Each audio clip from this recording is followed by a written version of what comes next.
คันบ่มีมาเอาพี่เด้อเอาทั้งไหนอาจารย์ช่างภาพผู้แหลกทั้งลุมบ่ได้คักไหลเพราะไหนโฆษณาบ่ได้จากทางคณะบริตีแก้วใจมาทั้ง10พร้อมด้วยอาหารลูกน้อยพี่น้องไอ้ผู้ใดมีการมีงานโทรได้ตามสบายเรียกใส่เรียกหาทั้งอาหารลูกน้อยนะพี่น้องเด้อบอกไก่ทั้งพี่น้องทั้งบ้านน้องเปียงเมืองจันทบุรีนี่บอกพร้อมมาซื้อให้บอกหลายใหญ่กันทั้งพี่น้องบอกน้อยๆปล่อยเพลงหลายๆจะได้ประแขกประธานบอกโอ้ยข่อยบ่ได้ฟ้อนข่อยเสียใจเด้บัดนี้อันนั้นพี่น้องเจ้าได้พระบาโกนสุกดำๆเลยแหละฝอยแม่มันจะการากระดอมันกระโพก3 เหลี่ยมจูดใส่ปากให้มันได้พันว่าก็ได้ดิหอบแล้วพวกเขาได้จัดเป็นเกียรติให้ได้พี่น้องเน้อน้ำหนาพระทังนี่สิเป็นทั้งทานตุ้ยทานท้องจันทั้งทานเวียงมอนทั้งทานกลมพรทั้งทานบุญยังน้ำหนาพระทังสิเป็นน้องนางสาวขอมาดิน้องนางสาวแค่น้องสาวน้อยน้องสาวปู่น้องสาวครับน้องสาวน้อยนี่น้อย2 เถื่อน้อยน้อยเบเด้อพี่น้องเด้อเอาน้ำหนาพระทังให้ทั้งทานตุ้ยทานท้องจันทานเวียงมอนทั้งทานกลมพรทั้งทานบุญยังบ่ไก่นี่ละเนาะนี่สิแม่ทั้งหัวหน้าคอยทับฟังขวามือนี่ละขอเห็นฉันน้ำหนาพระทังสิเป็นน้องสาวแค่น้องสาวน้อยน้องสาวปู่น้องสาวครับน้องสาวน้อยเด้อพี่น้องเด้อเอาน้ำหนาพระทังขอเห็นฉันสุดเก่าไปทีเพื่อเป็นสิริมงคลให้แก่ผู้บ่าวสาวซะแล้วนี่ขอเห็นฉันเด้อน้องสาวแค่พร้อมด้วยน้องสาวน้อย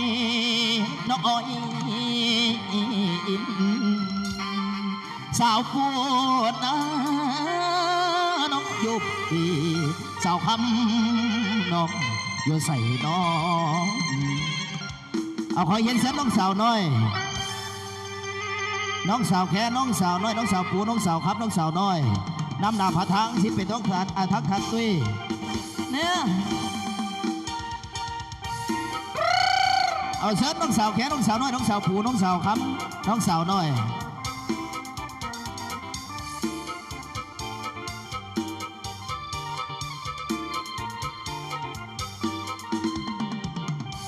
อยู่ใส่หัวใจของอายอยู่ใส่หัวใจของอายยังบ่มาอายมาเป็นสิบีขอเชิญน้องปลาตี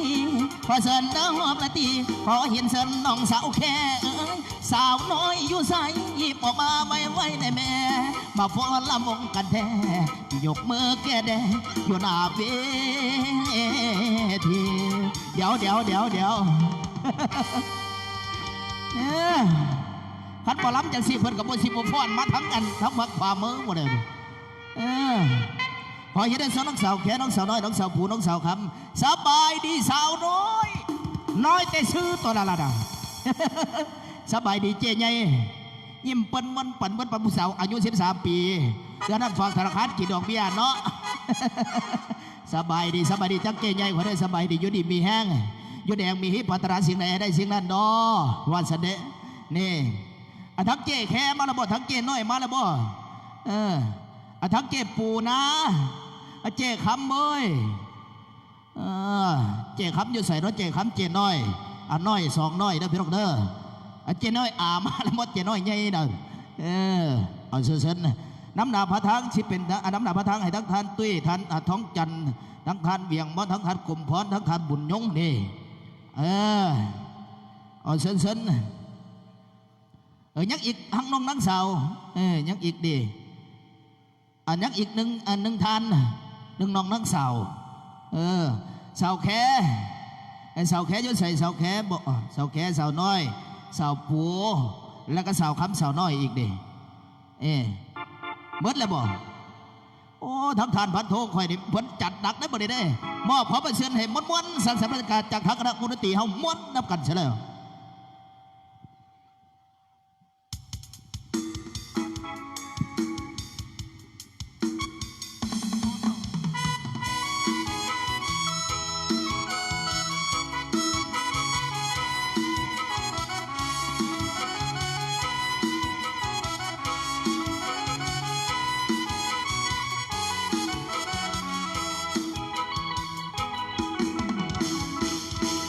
เวียงจันทร์เมืองคนเงียบดวงใจ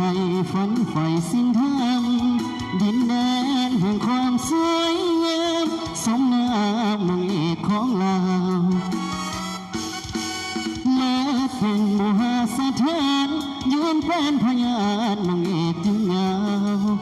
ลำวงสาวเวียงน้ำสาวฟ้อนลำวงลาววันเสียงเกี่ยวกันฟ้อนลำวงลาววันเสียงเกี่ยวกันเกี่ยวกันประสานสายใจสาวยิ้มส่งไปบ่าวยิ้มส่งมาเกี่ยวกันประสานสายตาสาวยิ้มส่งมาบ่าวยิ้มส่งให้ยิ้มส่งสัญญาณความหมายยิ้มเปิดประตูหัวใจให้เห็นน้ำใจไม่ตีสาวเวียงให้เห็นน้ำใจไม่ตีสาวเวียงเอาขอเสียงเกี่ยวกันเด้อเอาเกี่ยวกันแน่เฮ้ยเชี่ย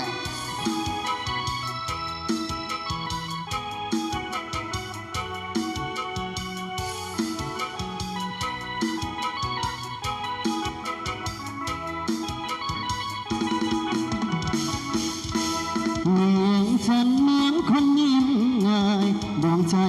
ฝันใฝ่สิ้นทางดินแดนแห่งความสวยงามสมนามมังเอกของเรา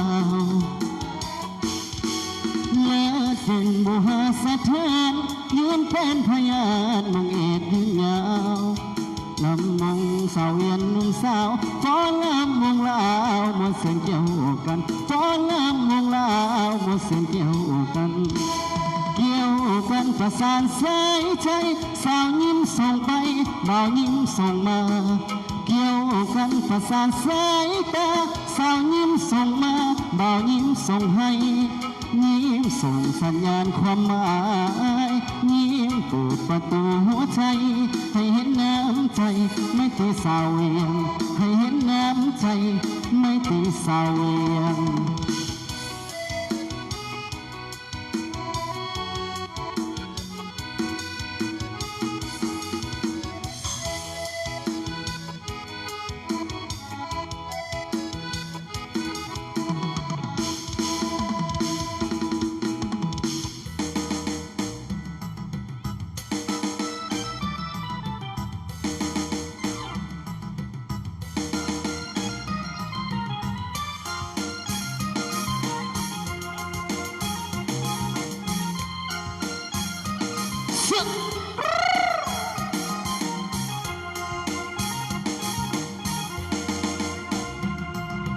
โอ้ยยิ้มยิ้มคือไก่ลงดังอาลาลอย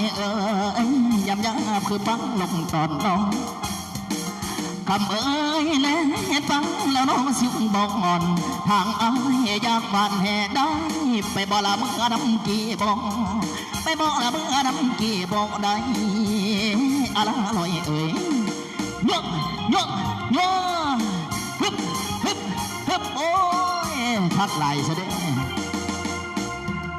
สาวนางน้องผู้เคียงและน้องกุมสูงไว้โอ้ยคนงามโอ้ยลอยดันพายเรือสวงเติงคำคันบ่ได้เด้อละเม็นสวยอยู่คำบ่ได้เด้อละเม็นสวยอยู่ทางสีซอยภายได้ไปบ่ละเมื่อดำข่อยบ่ไปบ่ละเมื่อดำข่อยบ่ได้อาลาแพงบอกอย่าไปมาท้องเจ้าเย่มาเสือคอยนางามแท้ละนะสังเวียนจันทร์มางามเด่นฝันเห็นและไม่ต้องตะวันฝันเห็นและไม่ต้องตะวันสาวนุ่งขานเนี่ยผู้สาวมีจันทร์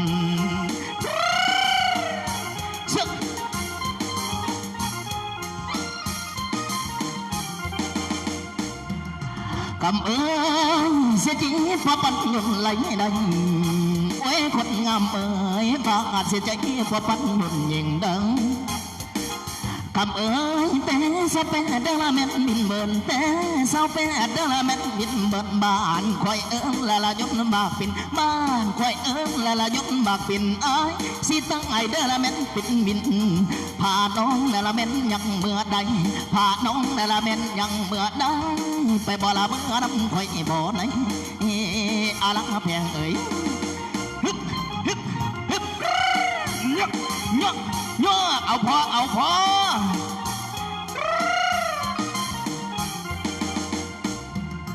คำมือบ่น้องละน้องนำไอ โอ้ยคนงามเอ๋ยตั้งใบคำเด้อบนไออยู่เดิมกับเอ๋ยสมบรีเด้อละแม่นพี่ตังสมบรีเด้อละแม่นพี่ตังทางกำพินสาวันใดทางกำพินสาวันใดไปบ่ละเมื่อน้ำข่อยบ่ได้ไปบ่ละเมื่อน้ำข่อยนาไปบ่ผู้สาวเสือแดงไปบ่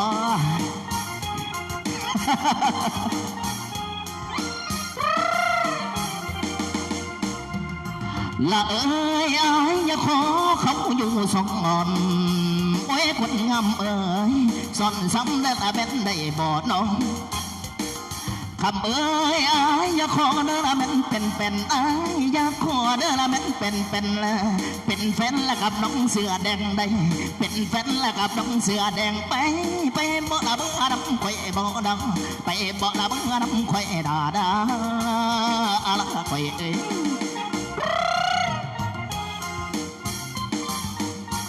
เอาขอต้อนให้พี่น้องเมื่อสุขุสุคนเด้อ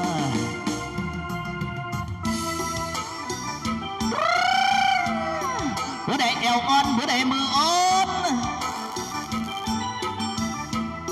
บ่ได้กายสินออกซะเด้อโอ้ยเด้โอ้ย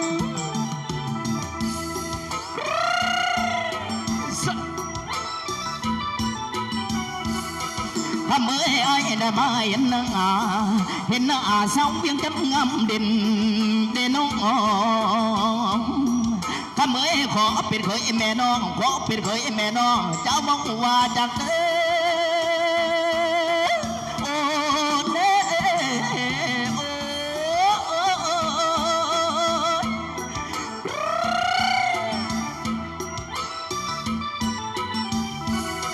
สาวนาคไอ้อย่าขอเป็นแฟนน้องนั่งได้บ่น้องคำนามีบ่น้องแฟนซ้อนมีบ่น้องแฟนซ้อนสันน้องอะไรบ่เธอเด้เกี่ยวกันสารพัดเกี่ยวกันสิเกี่ยวกันสารพัดเกี่ยวกันเกี่ยวกันแน่สารพัดเอ้ยเกี่ยวกันแน่สารพัดเอ้ยโอ้เด้โอ้เตี้ยลงอาสารวัตรเตี้ยลงอาสารวัตรเตี้ยลงไผบ่เตี้ยละผู้นั้นหำน้อยไผบ่เตี้ยละผู้นั้นของน้อยลุกขึ้นสารวัตรลุกขึ้นสารวัตรลุกขึ้นแน่สารวัตรเอ้ยลุกขึ้นแน่ขอเชิญฝนต่อเชิญแม่เชิญพอละบ้าวันน้ำกันสาละวันนี้ลุกขึ้นเตี้ยลงโอ้ยละว่าคำเอ้ยไอ้นั่นมาเห็นนางสาวพลานใช่นั่นแม่นงามเด่นคอเป็นเคยนั่นแม่นนานน้องคอเป็นแฟนนั่นแม่นนานน้องจะเบาแม่นคำนางโอ้ยนั่นละนางพนางนาละนาพนางนาเพื่อใจเด็ดสังแม่แฟนผู้สอนน้องผู้สอนโอ้ฉันผู้สอนมานำน้องแด่ปนาโอ้ยนั่นละนางพนางนาละนาพนางเอ้ยพอข่อยเล่าสิพอดบ่เป็นแล้วจังไรก็ได้ เราเมื่อยแห้งจะแล้วอาจารย์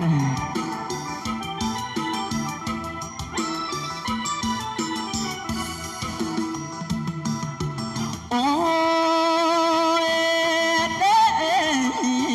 โอ้ยทำเมื่อยเมื่อบ่นอนน้ำเมื่อยน้ำมาอีสารวัตรมาได้อยู่เด้น้องถ้าเมื่อไหลละดูโศกเศร้าไหลละดูโศกเศร้าเมื่อบานดอกยางหัวยาวใบหูสารบันใบหูสารบันใบหูแน่สารบันเอ้ยใบหวีแน่สารบันเอ้ยใบหำแน่สารบันเอ้ยดึงหำสารบันดึงหำแน่ดึงหำสารบันดึงหำแน่แ แม่เท่าเพิ่นเอ้ย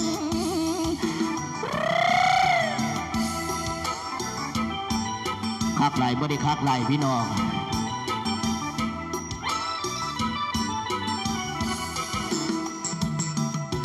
โอ้ยโอ้ยวันบางเฮิงปริสิลงสาวนาอายอยากขอเข้าพนังเด้สิได้บ่เด้น้องข้าเมื่อมาเป็นเคยดอกแม่น้องมาเป็นเคยดอกแม่น้องจะเว้าต่อจากเด้อเกี่ยวกันสารวันเกี่ยวกัน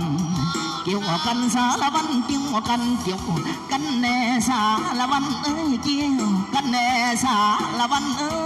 ยนั่งลงสารวันนั่งลงสารวันนั่งลงไผ่บ่นั่งละผู้นั้นหำน้อยไผ่บ่นั่งละผู้นั้นหำน้อยนอนลงสารวันนอนลงเอาเบิ่งแน่บัดนี้นอนลงสารวันนอนลงแน่สาวพลันใส่เอ้ยขออนุญาตฝากคำเด้ออันเมื่อตัดบอดแป้งให้ค่อยห้องค่อยกระล่ำเดี๋ยวเนาะ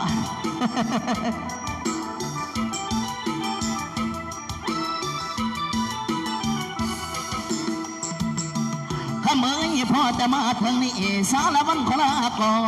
นเด้น้องข้าเมื่อเอาไปตอนธนาสิมาบอกดอกเก่าก่อน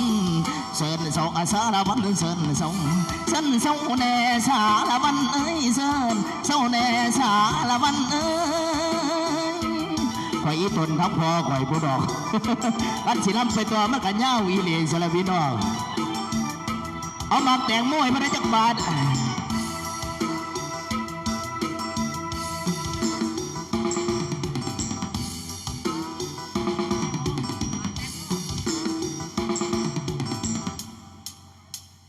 โอ้นี่มักแตงโมโอ้นี่มักส้มโอโอ้นี่คือคนมักพร้าวน้ำหอมโอ้ชิมันนี่น้องต้องแท้โอ้เป็นมันยกรังแถมน้องฟ้าเหลือใจโอ้คือมันใหญ่เอาหายแท้โอ้เห็นแล้วอยากใจคือสิไม่ตาเพื่อทางเหตุน้ำหูบอกว่าไอ้นั้นมักคนดีหูบอกไอ้แพ้ความข่าวจังสีแท้ดีไปเสียงข่าวทั้งยาวทั้งใหญ่รู้ผู้ใดว่าถูกใจเธอเนาะอันนั้นมันคลองแท้บ่จากมุ่นพ่อจากมุ่นแม่เป็นยังให้มาหลายแท้ให้เราจะมีเธอใส่บ่ได้ว่ามาตัวตายเหลือใจจะเก็บไปฝันคิดว่าเจ้าได้กอดได้หอมได้ดมได้ฝุ่นได้สมได้ดมเจ้าได้หอดเว้ยคือสิ่งที่เป็นสิ่งทุกอย่างที่ถอดเกิดย่างในนาทงน้อยได้เก็บผักไว้มาคอยกินกับเจ้ามือนี้สิวเขาขึ้นเราไปหาแนวมาเป่าชาแม่เว้ย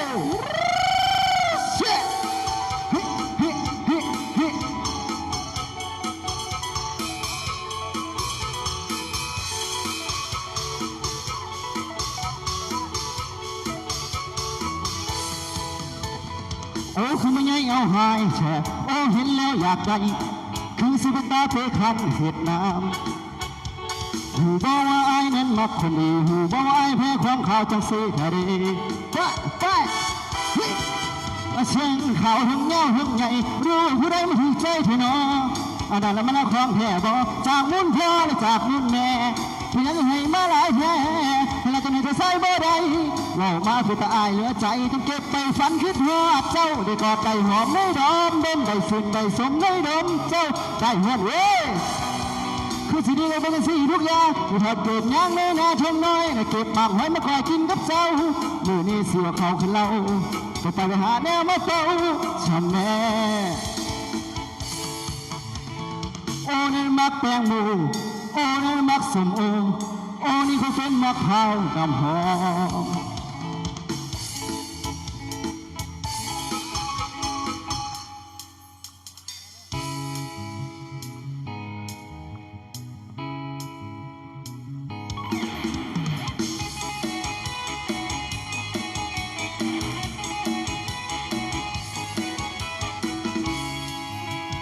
เฮ็ดแต่สมตาหวานยกเล่าให้น้องใจ สร้างมาเป็นผู้ชายตาสร้างแทนน้อจะอายบ่มีใจก็อย่าเฮ็ดให้น้องคิดนำเนาะเอาหน้าแล้วอายคิดต่อว่ามีใจให้กันแล้ว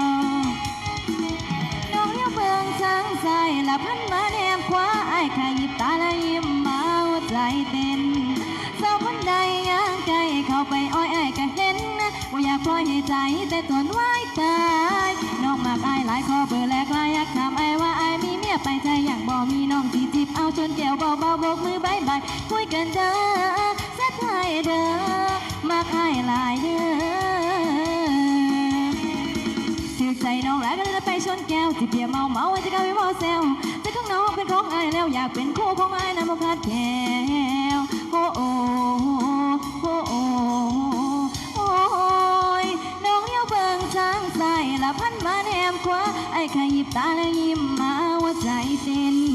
สาวคนใดย่างไกลเข้าไปอ้อยไอ้ก็เห็นนะว่าอยากปล่อยให้ใจเต้นจนไหวตายน้องมากอายหลายขอเบอร์แลกลายอยากถามไปว่าอายมีเมียไปใจอย่างบ่มีน้องสีจีบเอาชนแก้วเบาๆโบกมือบายบายคุยกันเด้อเซ็ตให้เด้อมากอายหลายเด้อ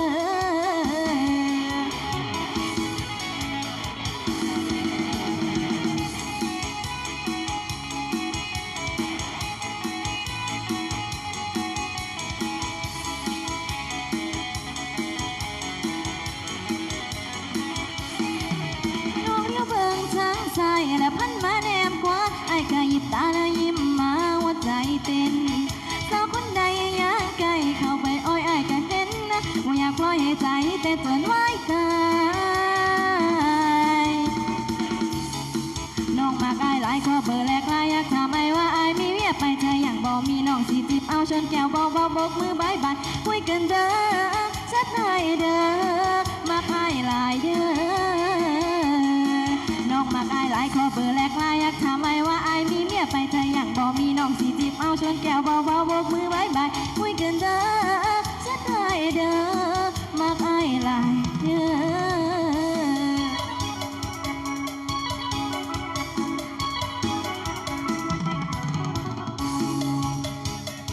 อย่าเมาให้ใจเอาเซลแต่ของน้องเป็นของอายแล้วอยากเป็นคู่ของอายนั้นบ่ขาดแถวโอ้โอ้ โอ้โอ้โอ้ยมากอายหลายเด้อ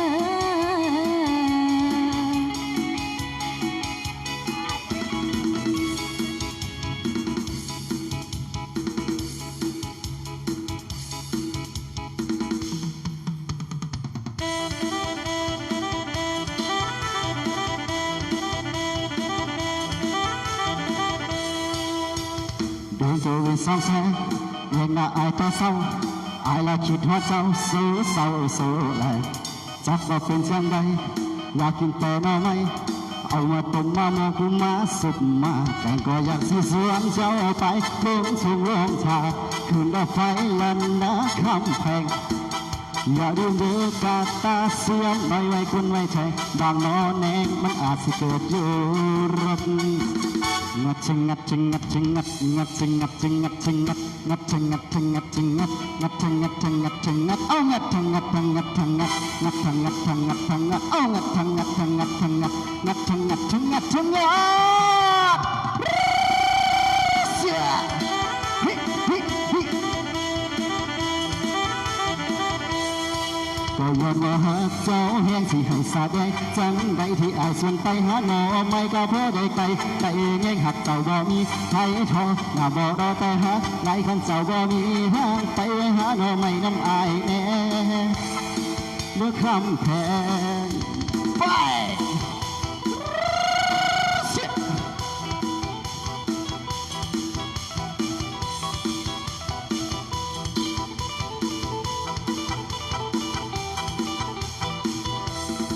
ก็อยากสิสวนเจ้าไปลงทุ่งลงทาคืนดอกไฟลันนาคำแพงอย่าลืมเด็กกาตาเสียมไว้คุณไว้แทงบางนอนแนงมันอาจสิเกิดเจอรถ งัดชะงัดชะงัดชะงัดงัดชะงัดชะงัดชะงัดงัดชะงัดชะงัดชะงัดงัดชะงัดชะงัดชะงัดเอางัดชะงัดชะงัดชะงัดงัดชะงัดชะงัดชะงัดเอางัดชะงัดชะงัดชะงัดงัดชะงัดชะงัดชะงัดก็ย้อนว่าหากเจ้าแห้งที่ให้สาได้จังใดที่อายส่วนไปหาหนอไม่ก็พอได้ไกลในแง่งหักเจ้าบ่มีใครทอหน้าบ่รอแต่หักไหลหันเจ้าบ่มีทางไปหาหนอไม่น้ำอายแน่เมื่อคำแพง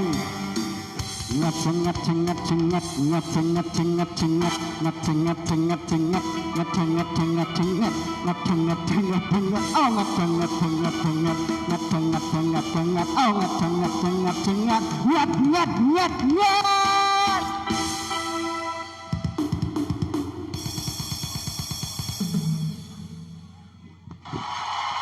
ป้าคักไหลพี่น้องเอ้ยงัดทั้งงัดทั้งงัดทั้งงัดน้ำแตกน้ำแตกผู้สาวเสือแดงข่อยไว้เสือดอกกุหลาบคือมังอันงัดทั้งงัดใช้พัดลมเถอะเด้อขอเสียงผู้สาวดังๆนะเดี๋ยวอย่าเฝ้าเอาทั้งนี้ข่อยอยากได้ยินเสียงผู้สาวทั้งนั้นขอเสียงผู้สาวพดนะผู้เดียวบอกสักสันปฏิงัดงัดทางงัดทางงัดทางงัดเมื่อกี้เดี๋ยวมันก็เอางัดทางงัดทางงัดทายไปน้ำเดือดก็งัดไปน้ำเสลวพี่น้องเอ้ยบอกขอเป็นส่วนให้สังสรรค์บรรยากาศพี่น้องเด้อฝากน้ำหมอกอกไก่พี่น้องเบิ้ลสู่คนกันแล้วกันเด้อสังสรรค์บรรยากาศให้ยกน้ำกันเบียร์แล้วเบียร์ของคนแล้วจงเลยพาไปกินอาหารทะเลคือสมพักเซียนเสลวพี่น้องเอ้ยอาหารทะเลนี่มีสมพักเซียนมีสมพักว่าสมพักกาดหลายขนาดได้อาหารทะเลนี่ครับไปกินอันจังเลยพอดีพาไปดอกนี่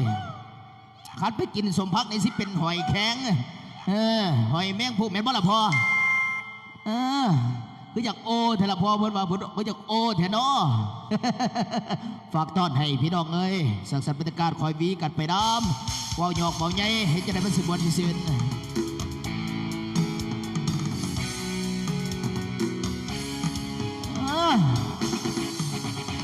คือมาเอาไว้สไตล์ไว้รุ่นเทละบาเนี่ยซึ่ง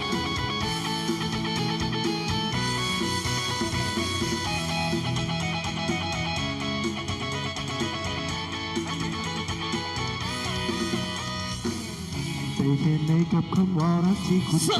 กเนี่ยไม่ใช่มาเพียงมาล่วงมาหลอกเกี่ยมไว้พี่น้องเกี่ยมไว้ดูชาวันล็อกเดี๋ยวอีลาเดี๋ยวบอกว่าอะไรยังกระทั่งว่าผมมาเชิญให้เสนอพี่น้องนี่ปล่อยเป็นแต่ความละมกให้สะก่อนพอละมกผมนี่เขียนมาด้วยเด้อพี่น้องเด้อจัดเป็นเกียรติให้แก่ทั้งทานท้องจันทร์ทั้งทานท้องวันทั้งทานท้องสีทั้งทานบุญมีไซพอมาที่เป็นน้องสาวปู่น้องสาวน้อยน้องสาวแก้วน้องสาวสุนทลานี่ขับเงินไม่ได้จากบ้านละสิบ้าไปเที่ยวแคมป์ของก็ได้พอเห็นเส้นน้ำหนาพระทังให้ทั้งทานท้องจันทร์ที่เป็นน้องสาวปู่น้ำหนาพระทังให้ทั้งทานท้องวันทั้งสาวน้อยทั้งทานพระทังให้ทั้งทานท้องสีน้องสาวแก้วและทั้งทานบุญมีบนขอมาน้องสาวสุนทลาให้ได้รู้จากบ้านโน่นี่โอ้เด้บ่กระยาเป็นสีล้ำเองสุดเลยโอ้นอดน้องสาวสุนทลาลิ้นให้แน่ขอเย็นฉันน้องสาวปู่น้ำนาประทังให้ทั้งทานท้องจันน้องสาวน้อยและพร้อมด้วยน้องสาวแก้วน้องสาวสุนทลาน้ำนาประทังให้ทั้งทานท้องจันทั้งทานท้องวันทั้งทานท้องสีทั้งทานบุญมีไซเส้นละกิ่งไปมาดวงจิตเพ่งเส้นตัวเองเป็นตาหนังไงปากบ่หักลายบ่อยากเห็นบ่อยากพ้องพอเห็นฉันน้องสาวผัวและผมนั้นน้องสาวน้อยน้องสาวแก้วน้องสาวสุนทราเด้อสิแม่นทั้งฝั่งขวาบนทั้งด้านเนาะเส้นขอเย็นเซนน้องสาวปู่น้องสาวน้อยน้องสาวแก้วแล้วก็พวกนั้นน้องสาวสุดทลาน้ำหนักประทังทั้งทานท้องจันท้องวันทั้งทานท้องสีทั้งทานบุญมีไซขอเซนขอเย็นเซนนี่ จะได้เด็กคอนพระชิมานอนตุ่มพรมเสร็จแล้วพี่น้องเอ้ยคันว่าดมแก้มเจ้าก็กินข้าวก็ยังแซ่บคือเก่าเสร็จแล้วเนาะเส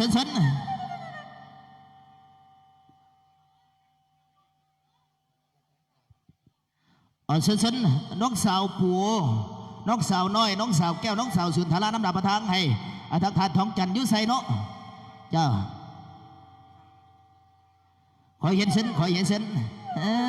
อยู่ใกล้ๆเสร็จแล้วพี่น้องเอ้ย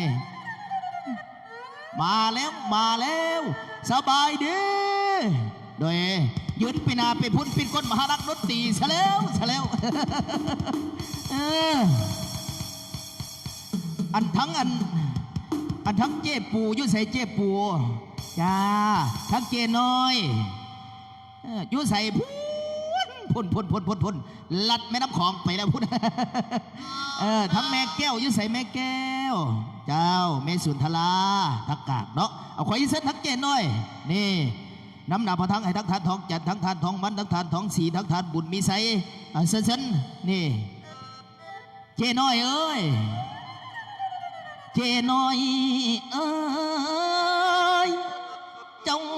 ไปอยู่ใส่นอไผบอกให้เจ้าเมื่อเสียแล้ว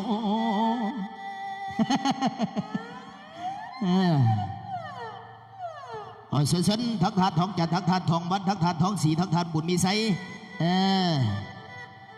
เส้นคอยเห็นเส้นเนาะนี่ยังอีกหนึ่งทานยังผู้ใดละบ่เนี่ยบ่ทั้งทานทองจันทร์ได้มาแล้วบ่เจ้าทั้งทานทองวันทั้งทานทองสีทั้งทานบุญมีไซยังบ่มานี่ขอเห็นเส้นทั้งทานบุญมีไซเด้อเมื่อละบ่ยังอยู่ตัวทานบุญมีไซเอ้ยขอเห็นเส้นทั้งทานบุญมีไซขอเห็นเส้นเนาะนี่คอยเห็นเส้น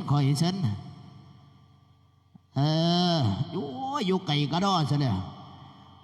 นี่พี่น้องเอ้ยบอกพร้อมมาเส้นให้แก่ใจบันเทิงศิลป์บริพ้นเย้าให้พร้อมด้วยทั้งอาหารลูกน้อยพี่น้องเอ้ย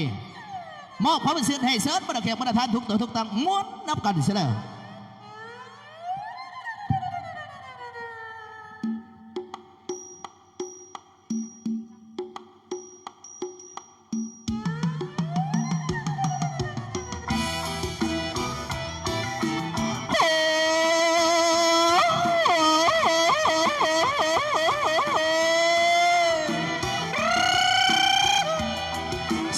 เสิร์ฟพี่น้องเสิร์ฟดอกพักแยงยำฟ้าแหลมคำลงมาแอบเกียดจะดังห้องนำฟ้าห้องมันกบน้อยเกียดคาคำเสียงหมอลำพากันมวนเด็กดำร้อยปั่นป่วนฝนตกมาสู่อีสานโบยาดินกับแกล้ถูกฝนแลเขียวตะการไฟทวีเสร็จจากงานเล่มยาอ่อนตามขันนาก่อนแจ่มพ่อพุ่มพลูเตือนสาวตูรีบออกมาเลี้ยงลุงไทยหุ่นอาเฝ้านำฟ้าเล็บน้ำฝนอีสานบ้านของเฮาอาชีพเก่าแต่ดันดนเอาหน้าสู่ฟ้าฝนเห็นอะไรบ่ได้เศร้าเห็นอะไรบ่ได้เศร้า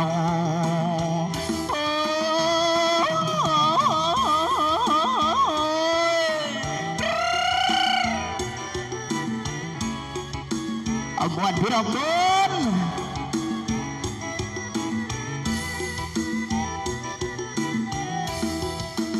มวน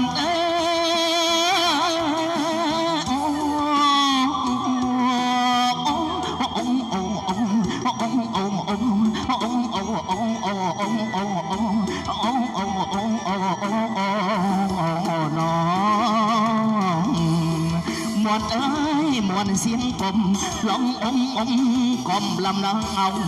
ผักเมฆผักกระดังผักกระโดงและผักอีนธรรมชาติแห่งบ้านนาฝนตกมามีของกินฝนแรงแห่งแผ่นดินไว้บึงน้องแห่งเฮือนหายมาเด้อมาเห็นหน้ามาเด้อลาอย่าเดินไกลนับวันจะอับอายเปล่าสาวไล่เขาเวียงจันทร์เสียงแค่กล่อมเสียงสูงตุงลงตุงก็แล้วแต่ลงตุงเชื่อเสียงแค่อ่อมเสียงอ่อนอ่อนแล้วอ้ออีแล้วอ่อนมาเด้อมาช่วยกันก่อนหาพลานใส่นี่น้องบ้านของเรา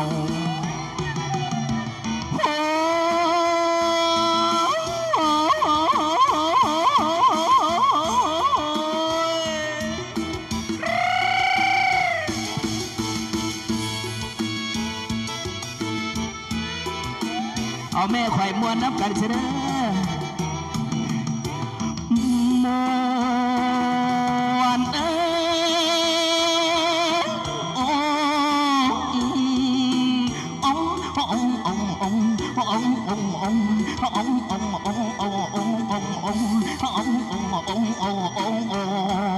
้น้องมวนมวนเสียงกลมร้องกลมลำนังเอาผักเมฆผักกระดังเอาผักกระโดและผักเอ็นธรรมชาติแห่งบ้านนาฝนตกมามีของกินฝนแรงแห่งแผ่นดินไว้บึงน้องแห่งเฮือนหายมาเด้อมาเห็นหน้ามาเด้ออย่าเดินไกลนับวันจะอับอายบ่าวสาวไล่เขาเวียงจันทร์เสียงแค้นความเสียงสูงตุงลุงตุงอะไรแต่ลงตุงเชื่อเสียงแค้นอ่อมเสียงอ่อนอ่อนแล้วอ้ออีแล้วอ่อนมาเด้อมาช่วยกันก่อนหาพลานใส่นี่น้องบ้านเจ้าสาวเด้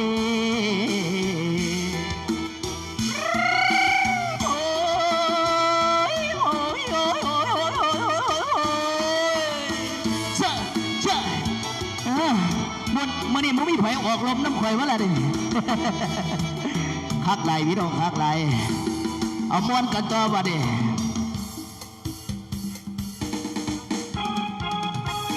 เสร็จ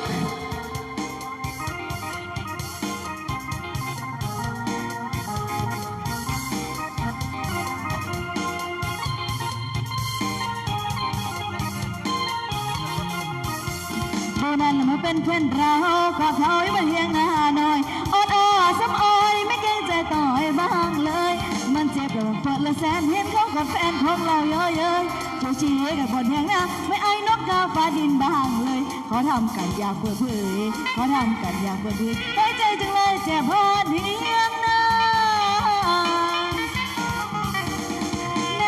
ไอ้จ๋าแค่ได้ขอว่าต้องเลยนะอยู่กันหนึ่งนะหลังเลยให้หมดคิดมาให้รวยละเห็นหน้าให้เครื่องอยากที่เครื่องแม่ลงไปอย่างที่ลงไปใครลงคนลงแค่แค่เขาบอกเขาไม่ฮักไม่นัดกันไปเสียงอีน้องละห้องให้เมื่อเห็นเสียน้องผู้ชายเจ็บและเศร้าเย็นเสียให้น้องต้องรักอ้ายก็ไม่มองเห็นเกิดเป็นรักน้าเมนก็จะเคยว่าหอมเสียงหน้าน้อยทำแต่เจ็บด้วยความจนตรอมย้อนอ้ายหอมน้องเพียงน้อยเสียงหน้าน้อยต่อยเจ็บกระปัดยางหน้าดอยไอ้นัดต่อยอยู่ยังหน้าน้อยเราไปมานำดังกระดุดต่อตามมือเอาคนที่อาจุจีกับเอาคนเจ็บอกน้ำตาตกมันเป็นตัวเราดังแมงนั่นต้อยย่างใจยืนร้องไห้กองโพดแต่ต้นพักกระโดดตามก่อนตอนฝันต้องพำกับอีหยังของคอย